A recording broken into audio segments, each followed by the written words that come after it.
the names that come to mind, like I look at a Kingsley Suamatea from BYU, who's a very gifted player who maybe that's a little early for him, would fit if some of the other guys are gone off the board. Amarius Mims from Georgia didn't play a ton of snaps this year, but could play either tackle spot. Maybe he plays guard, depending on how you want to use him.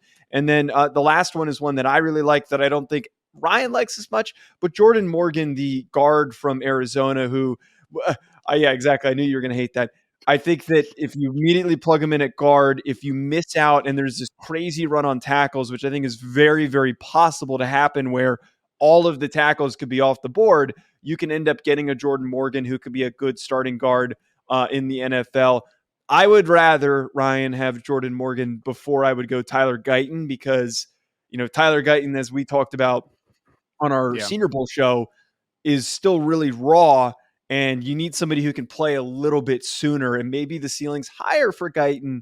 Jordan Morgan's going to at least bring you a little bit better of a floor there.